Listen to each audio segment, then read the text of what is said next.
യാത്രയിൽ രണ്ടാമത്തെ ദിവസമാണ്. നമ്മൾ ഗംഗൈകൊണ്ട ചോളപുരം ക്ഷേത്രം കാണാൻ വേണ്ടിയിട്ടാണ് യാത്ര.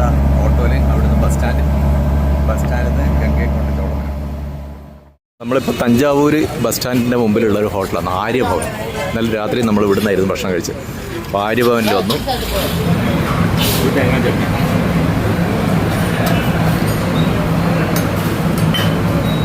തേങ്ങാ ചട്നി പോട്ട്, സാമ്പാറിൽ പോട്ട്, സാമ്പാർ ഇത് മറ്റേ പുളിയും എരിവുള്ളിയും, ഇത് പുതിന ചട്നി. ടേസ്റ്റ് ഉണ്ടാ? ടേസ്റ്റ് ഇരിക്കാം പൊങ്കൽ. ഗംഗൈകൊണ്ട ചോളപുരത്തേക്കുള്ള ബസ്സിലെ യാത്രയാണ്. നമ്മളെ കുംഭകോണം എത്താറായി കേട്ടോ. പച്ചക്കറി കണ്ടിട്ട് കൊതിയായിപ്പോയി. ഇതാണ് കാവേരി നദി.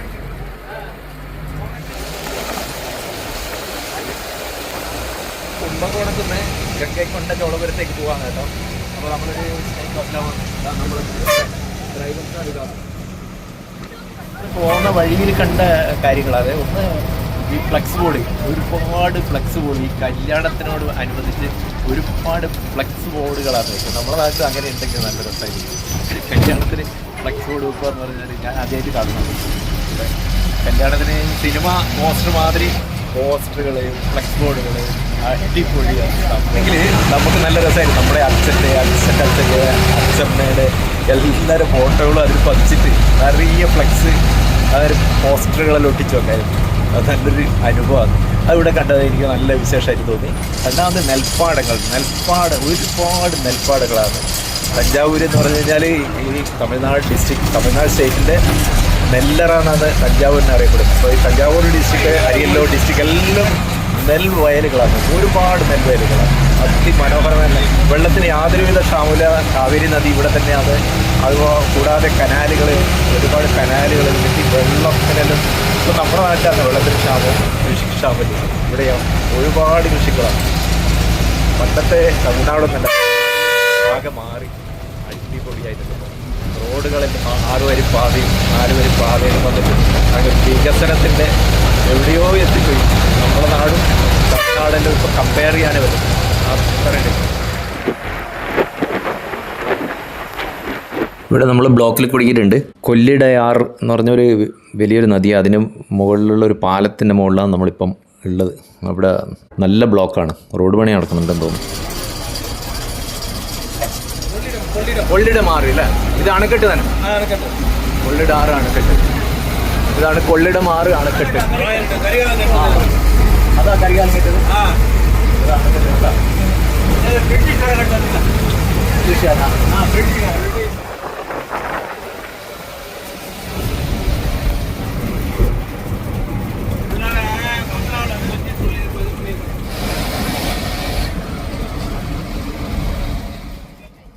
ബസ്സിലിരിക്കുമ്പോൾ തന്നെ ക്ഷേത്രത്തിൻ്റെ ശ്രീകോവിൽ നമുക്ക് ദൂരത്ത് തന്നെ ദൃശ്യമാവും. ഈ കാണുന്നതാണ് ഗംഗൈകൊണ്ട ചോള ക്ഷേത്രത്തിൻ്റെ ശ്രീകോവിൽ.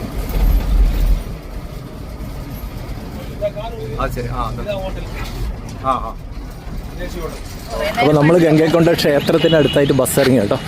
ഇതാണ് ഹൈവേ. അവിടെ അന്ന് ലെഫ്റ്റിലോട്ട് കുറച്ച് ദൂരം നടക്കാനായിരുന്നു. അപ്പോൾ തന്നെ നമ്മൾ ഗംഗൈകൊണ്ട ക്ഷേത്രത്തിൻ്റെ മുമ്പിലാണ് എത്തിയത്.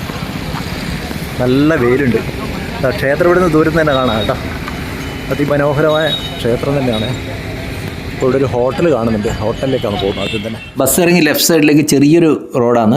ആ റോഡിൽ നിന്ന് തന്നെ നമുക്ക് ദൂരത്ത് തന്നെ ക്ഷേത്രം കാണാം. ഗംഗൈകൊണ്ട ചോളപുരം ക്ഷേത്രം. ഇത് നമ്മൾ തഞ്ചാവൂരിലുള്ള ബൃഹദീശ്വര ക്ഷേത്രം മാതിരിയുള്ള ക്ഷേത്രമാണ്. പക്ഷേങ്കിൽ ക്ഷേത്രഗോപുരങ്ങളൊന്നും ഇല്ല. ഇതിന് പണി കംപ്ലീറ്റ് ആകുന്നതിന് മുമ്പിൽ അദ്ദേഹം മരണപ്പെട്ടു പോയിരുന്നു. നമ്മളിവിടുന്ന് ദൂരത്ത് കാണുന്ന ക്ഷേത്രത്തിൻ്റെ ശ്രീകോവിലാണ്. ആ പണി തീരാതെ നിൽക്കുന്നതാണ് ആദ്യത്തെ ഗോപുരം. ഈ വെറും കരിങ്കല്ല് മാത്രം കുത്തനെ നിർത്തിയിട്ടുള്ളത്. ഈ റോഡും നല്ല ഗോപുരം നിർമ്മിക്കാൻ വേണ്ടി കരിങ്കല്ല് കുത്തി വെച്ചതായിരുന്നു. പക്ഷേ ഒന്നും പണിയൊന്നും നടന്നില്ല. അപ്പോൾ ഈ കരിങ്കല്ല് മാത്രം 2 പോസ്റ്റുകളായിട്ട് നിൽക്കുന്നുണ്ട്.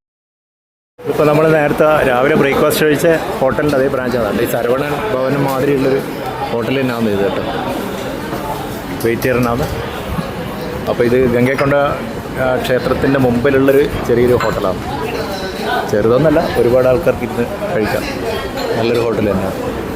AC റൂം സെപ്പറേറ്റ് ഉണ്ട്, നോൺ AC ഉണ്ട്. ഇപ്പം നമ്മൾ നോൺ ACയിലാണ് ഇരുന്നിട്ടുള്ളത്. ഉച്ചഭക്ഷണം കഴിച്ച് നമ്മൾ ലഗേജ് എല്ലാം സൂത്രത്തിൽ ഹോട്ടലിൽ വെച്ചതിന് ശേഷം നേരെ ക്ഷേത്രത്തിലേക്ക് യാത്രയായി.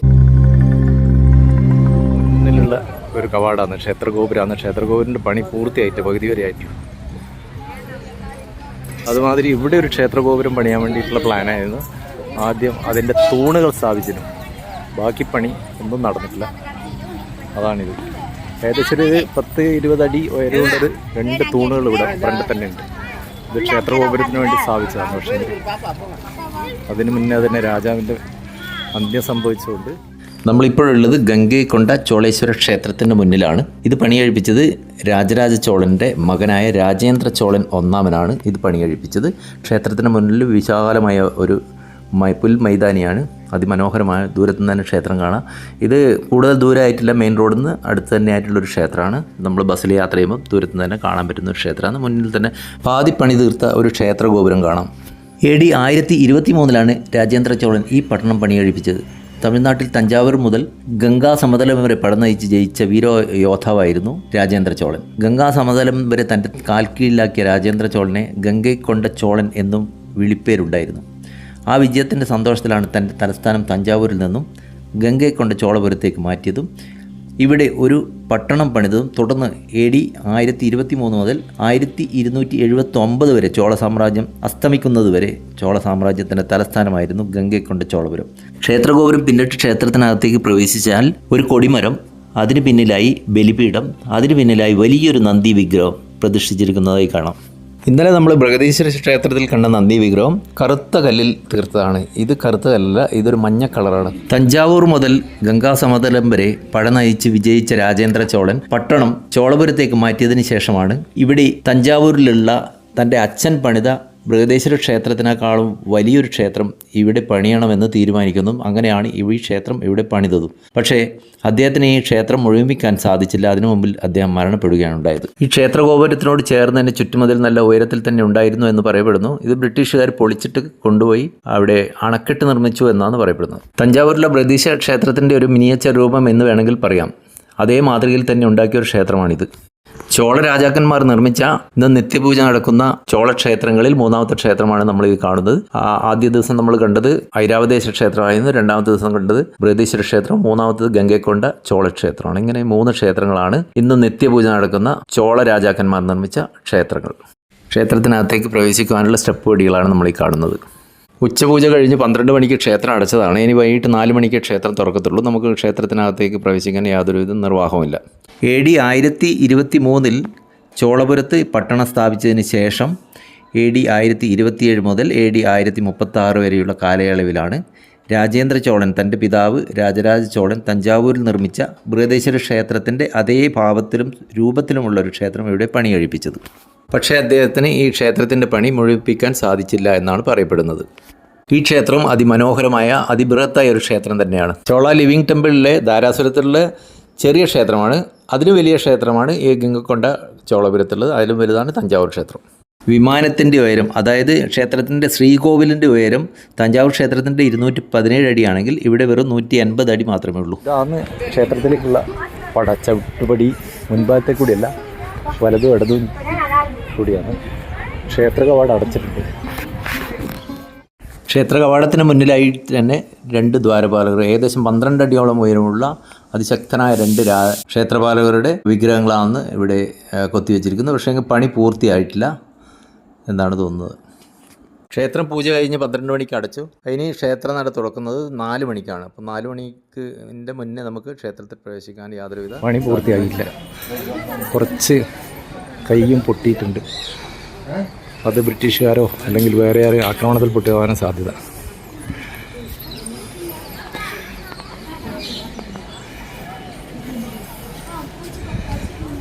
ഭാര്യ എന്തോ നന്ദിയിൽ പറയുന്നുണ്ട്. ചെവി എന്നെ പറ്റിയാന്ന് തോന്നുന്നു സ്വകാര്യം പറയുന്നു.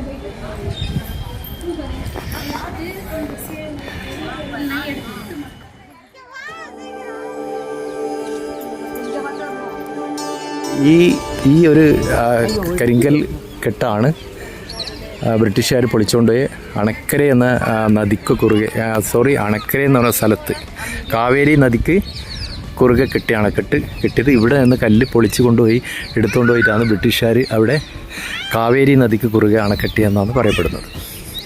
കുറേ കല്ല് ഇതിന് വെളിയിലായിട്ടും കാണുന്നുണ്ട്. കല്ലുകൾ കൂട്ടിയിട്ടിട്ടുണ്ട്. അന്ന് പൊളിച്ച് മാറ്റിയതിൻ്റെ ബാക്കി കല്ലുകളാണെന്നാണ് തോന്നുന്നത്. അപ്പോൾ ഇതാണ് ഗ്രേറ്റ് ലിവിങ് ചോള ക്ഷേത്രത്തിൻ്റെ രണ്ടാമത്തെ ക്ഷേത്രമാണ് കേട്ടോ. ഫസ്റ്റ് ബൃഹദേശ്വര ക്ഷേത്രം, രണ്ടാമത്തതാണ് ഗംഗൈക്കൊണ്ട ചോളപുരത്തുള്ള ചോളപുരം ക്ഷേത്രം, മൂന്നാമത്തെ ഐരാവതേശ്വര ക്ഷേത്രം. അങ്ങനെ 3 ക്ഷേത്രങ്ങളാണ് ഇന്ന് നിലവിൽ പൂജ ചെയ്യപ്പെടുന്ന ലിവിങ് ടെമ്പിൾസ്, ചോള സാമ്രാജ്യത്തിൻ്റെ ലിവിങ് ടെമ്പിൾസ്. ഈ ക്ഷേത്രം നിർമ്മിച്ചത് രാജേന്ദ്ര ചോളൻ ഒന്നാമത്, അതായത് രാജരാജ ചോളൻ്റെ ബൃഹദീശ്വര ക്ഷേത്രം നിർമ്മിച്ചത് രാജരാജ ചോളനാണ്. അദ്ദേഹത്തിൻ്റെ മകനാണ് ഈ ക്ഷേത്രം നിർമ്മിച്ചത്. ഗംഗൈക്കൊണ്ട ചോളപുരത്താണ് ഈ ക്ഷേത്രം സ്ഥിതി ചെയ്യുന്നത്. ഈ ക്ഷേത്രം നിർമ്മിച്ചതിൻ്റെ പിന്നിൽ ഒരു ഐതിഹ്യമുണ്ട്. അദ്ദേഹം പടവെട്ടി ഗംഗാ സമതലം വരെ പട നയിച്ച് വീരനായി തിരിച്ചു വന്നതിന് ശേഷം ആണ് ഇദ്ദേഹത്തിൻ്റെ തലസ്ഥാനം തഞ്ചാവൂരിൽ നിന്നും പറ്റിയതും. ഗംഗൈക്കൊണ്ടപുരത്ത് ഇതേമാതിരി ബൃഹദീശ്വര ക്ഷേത്രത്തിന് മാതിരി ക്ഷേത്രത്തിൻ്റെ അതേ മാതൃകയിൽ അതിലും വലിയ ക്ഷേത്രം നിർമ്മിക്കണം എന്നായിരുന്നു ആഗ്രഹം. പക്ഷേ ആഗ്രഹം സഫലമായില്ല.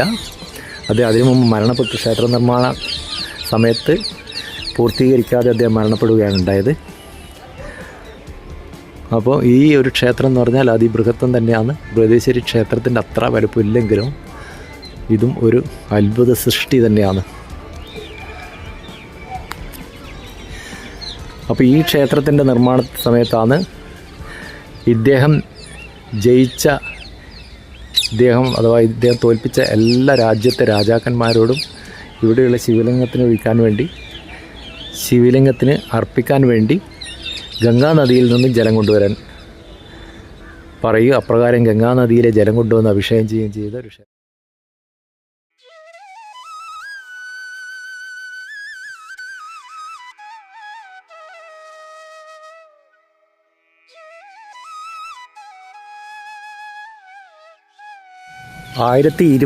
മുതൽ 1036 വരെയായിരുന്നു രാജേന്ദ്ര ചോളൻ്റെ ഭരണകാലം. ആ സമയത്താണ് ഈ ക്ഷേത്രം നിർമ്മിച്ചത്. 10-ാം നൂറ്റാണ്ടിലാണ് ബൃഹദീശ്വര ക്ഷേത്രം രാജരാജ ചോളൻ തഞ്ചാവൂരത്ത് പണികഴിപ്പിച്ച്. അതിനുശേഷം അദ്ദേഹത്തിൻ്റെ മകനായ രാജേന്ദ്ര ചോളനാണ് 11-ാം നൂറ്റാണ്ടിൽ ഗംഗൈക്കൊണ്ട ചോളക്ഷേത്രം പണിതതും. അതിനുശേഷം രാജേന്ദ്ര ചോളൻ്റെ മകനായ രാജരാജ ചോളൻ രണ്ടാമനാണ് ഐരാവതേശ്വര ക്ഷേത്രം പണിയുന്നത്. അങ്ങനെ 3 തലമുറകളായി 3 നൂറ്റാണ്ടുകളിലായി പണിത ക്ഷേത്രങ്ങളാണ് ഈ ചോള സാമ്രാജ്യത്തിൻ്റെ ഇന്ന് നിലവിലുള്ള ലിവിങ് ടെമ്പിൾസ്, അതായത് നിത്യപൂജ ചെയ്യുന്ന 3 ക്ഷേത്രങ്ങൾ.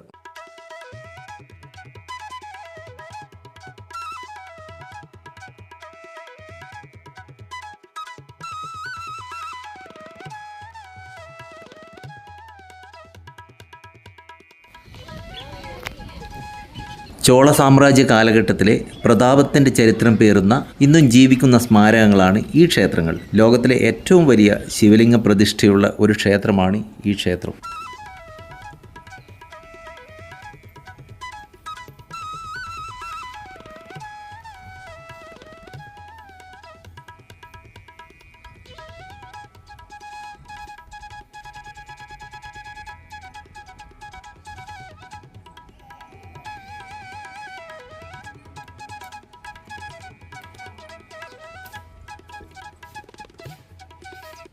ഈ ക്ഷേത്രത്തിൻ്റെ ഉപക്ഷേത്രമായ ഒരു ഗണപതി ക്ഷേത്രം ഇതിൻ്റെ പുറകുവശത്തായി സ്ഥിതി ചെയ്യുന്നുണ്ട്. ക്ഷേത്രത്തിൻ്റെ മുന്നിലായി 2 ദ്വാരപാലകരും ഉണ്ട്.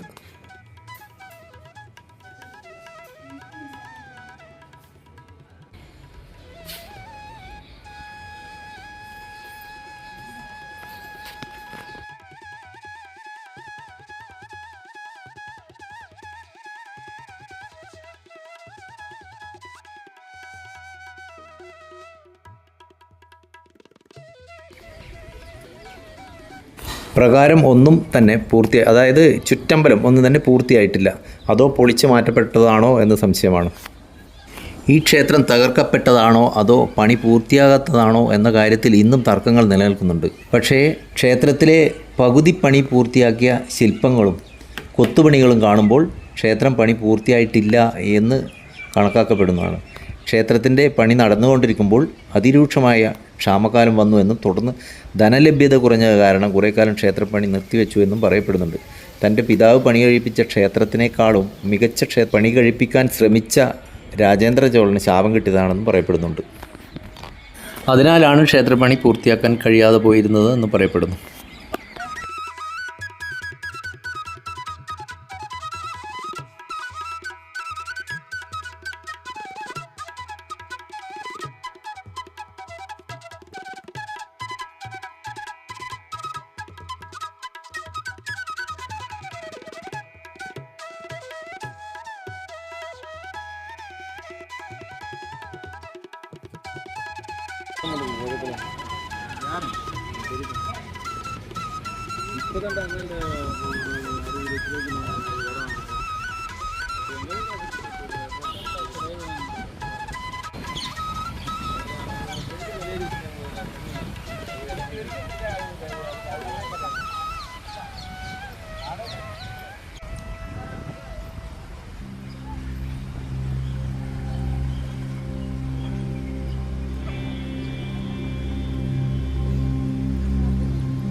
ദ്രാവിഡ രീതിയിലുള്ള ക്ഷേത്ര നിർമ്മാണത്തിൻ്റെ മികച്ച സൃഷ്ടികളാണ് ഈ 3 ക്ഷേത്രങ്ങളും. അതായത് തഞ്ചാവൂർ ബൃഹദേശ്വര ക്ഷേത്രം, ഐരാവതേശ്വര ക്ഷേത്രം, ഗംഗൈക്കൊണ്ട ചോളപുരം ക്ഷേത്രം. ഈ 3 ക്ഷേത്രങ്ങൾ 3 നൂറ്റാണ്ടുകളായി നിർമ്മിക്കപ്പെട്ടവയാണ്. അച്ഛനും മുത്തച്ഛനും ചെറുമകനും നിർമ്മിച്ച ക്ഷേത്രങ്ങളാണ് ഈ 3 ക്ഷേത്രങ്ങളും. തമിഴ്നാട്ടിലെ അരിയല്ലൂർ ജില്ലയിലാണ് ഈ സ്ഥലം സ്ഥിതി ചെയ്യുന്നത്.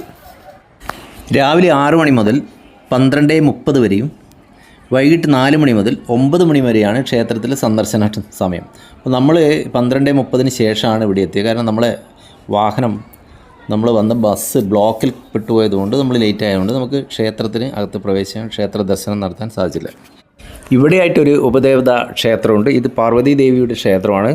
അതായത് ഭഗവാന്റെ ഭാര്യയായ പാർവതി ദേവിയുടെ ക്ഷേത്രമാണിത്. ഇവിടെ ഒരു വിവാഹ ചടങ്ങ് നടക്കുന്നുണ്ട്. നമുക്കും കയറി വിവാഹമല്ല, ഇവിടെ ഒരു നിശ്ചയമാണ്, കല്യാണ നിശ്ചയമാണ്. അതിൻ്റെ ചടങ്ങുകളാണ് ഇവിടെ നടക്കുന്നത്. നമുക്കും ഈ ചടങ്ങുകൾ കാണാം.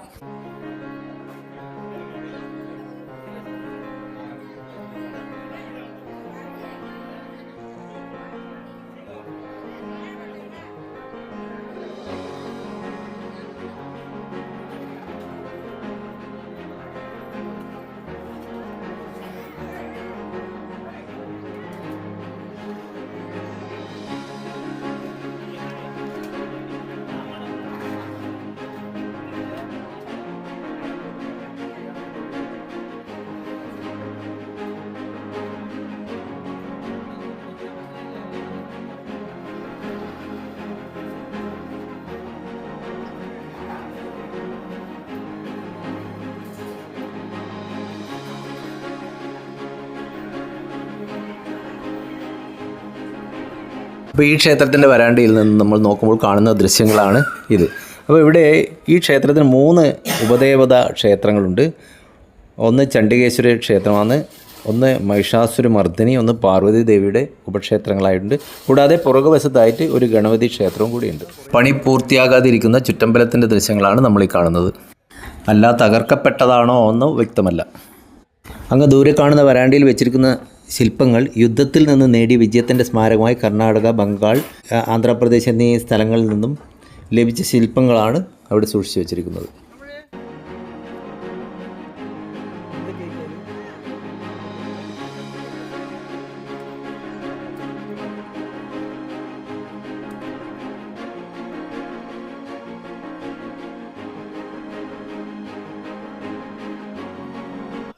ഇവയൊക്കെയാണ് രാജ്യത്തിൻ്റെ പല ഭാഗങ്ങളിൽ നിന്നും യുദ്ധസ്മാരകമായി കിട്ടിയ ശില്പങ്ങൾ.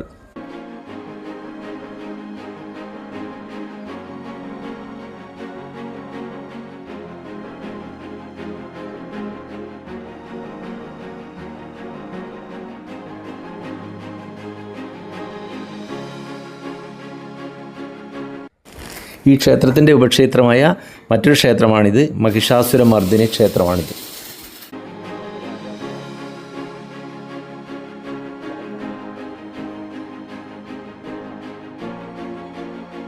അങ്ങ് ദൂരെ കാണുന്ന ഒരു സിംഹത്തിൻ്റെ രൂപത്തിലുള്ള ഒരു നിർമ്മിതിയില്ലേ, അത് അതിൻ്റെ തൊട്ടടുത്ത് തന്നെയുള്ള കിണറിലേക്ക് ഇറങ്ങിപ്പോകേണ്ട ഒരു വഴിയാണെന്നാണ് പറയപ്പെടുന്നത്. രാജാവും രാജ്ഞിയും ക്ഷേത്ര ദർശനം നടത്തുന്ന സമയത്ത് ഈ വഴി ഇറങ്ങിച്ചെന്ന് ക്ഷേത്ര കിണറ്റിൽ കൈകാലുകളെല്ലാം ശുദ്ധി ചെയ്തതിന് ശേഷമാണ് ക്ഷേത്ര ദർശനം നടത്തിയതെന്ന് പറയപ്പെടുന്നു.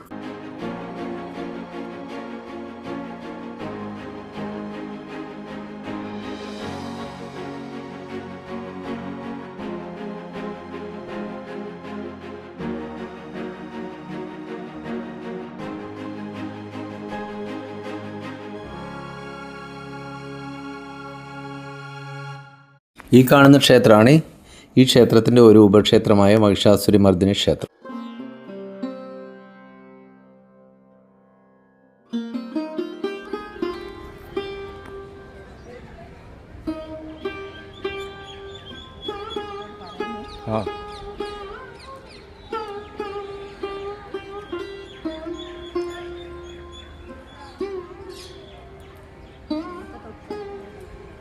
നന്ദീൻ്റെ ചെവിയിൽ നമ്മുടെ ആഗ്രഹം, മനസ്സിലുള്ള ആഗ്രഹം പറഞ്ഞു കഴിഞ്ഞാൽ അത് സാധിക്കുന്നതാണ്.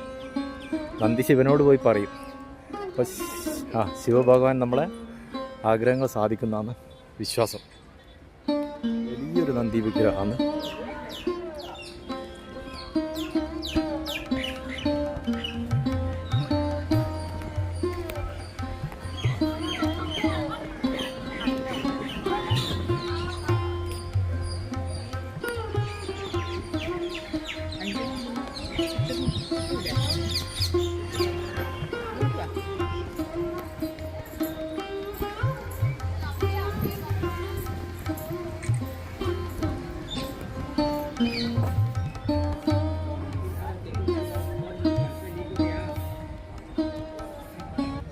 മറ്റ് 2 ക്ഷേത്രങ്ങളെ അപേക്ഷിച്ച് ഈ ക്ഷേത്രത്തിൻ്റെ ക്ഷേത്രാങ്കണം പൂർണ്ണമായും പച്ചപ്പുല്ല് പാകി വെട്ടി നല്ല വൃത്തിയാക്കി സൂക്ഷിച്ചിരിക്കുന്നു.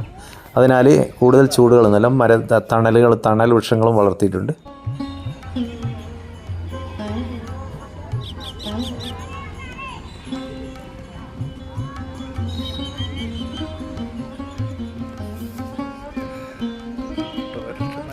പണിതിട്ടുണ്ട്, പക്ഷേ അതിൻ്റെ ഉള്ളിലുള്ള കണ്ടീഷൻ എങ്ങനെയാണെന്ന് എനിക്കറിയില്ല.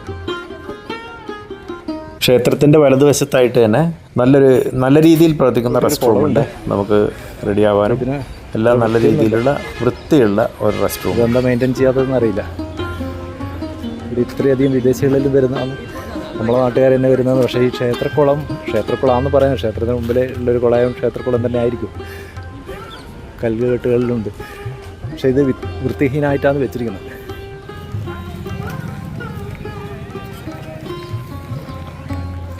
അപ്പോൾ അവിടെയാണ് നമുക്ക് ബസ്.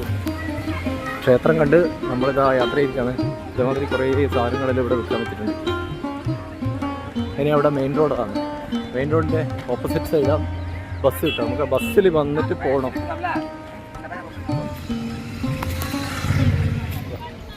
ഒരു ക്ഷേത്രം കണ്ട് തിരിക്കുന്നുണ്ട്. നോക്കൂ, ക്ഷേത്രം കാണാൻ വന്ന അവസ്ഥ.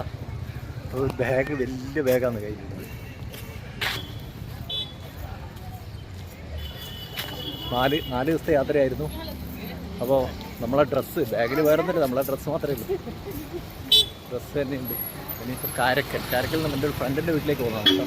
നമ്മളെ ഈ ക്ഷേത്ര ദർശനം 3 ക്ഷേത്രങ്ങൾ നമ്മൾ ഗ്രേറ്റ് ലിവിങ് ചോള ക്ഷേത്രങ്ങൾ 3 നമ്മൾ കണ്ടു കഴിഞ്ഞാൽ നമ്മളെ ഫ്രണ്ടിൻ്റെ വീട്ടിലേക്കാണ് പോകുന്നത്. സ്റ്റോപ്പിൽ നിന്ന് നമുക്ക് ക്ഷേത്രം ഇങ്ങനെ കാണാം. മേഡം, നിങ്ങൾ എവിടുന്ന് വന്ന ആൾക്കാരാ? കേരളം. ക്ഷേത്രം കാണാൻ വന്നേ? ക്ഷേത്രം കാണാൻ വന്നേ?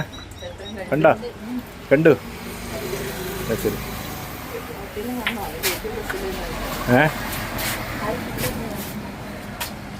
ഇതാണ് ഗംഗൈക്കൊണ്ട ചോളപുരം എന്ന് പറഞ്ഞ സ്ഥലം.